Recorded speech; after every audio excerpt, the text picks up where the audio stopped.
The first time I would like to say how do you do the return, how do you do teacher, and hello everyone, my name is Seku, I'm 4 years old. I'm from Mosomland, class my community, I'm in district of Bosnam Roving. I study in grade 8 at class secondary school, and I'm a student and studying English at American International School. I am very happy to stand here to presentation about Valentine's Day. Valentine's Day is a special day when people show love and appreciation to those they care about.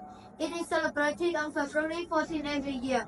People often exchange cards, candy, and small gifts to express their feelings. On Valentine's Day, you might see lots of hearts, flowers, and the color red.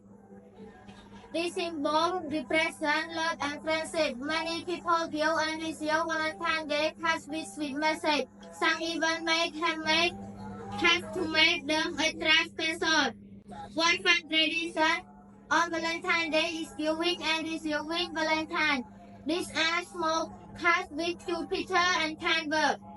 Sometimes they come with little treats like heart-shaped candy or stickers. Families and friends also celebrate Valentine's Day by spending time together. Some people have special meal or share delicious treats like cookie and cupcake. It's a day to express love. So my presentation is over. Thank you, the return teacher, and everyone for listening my presentation.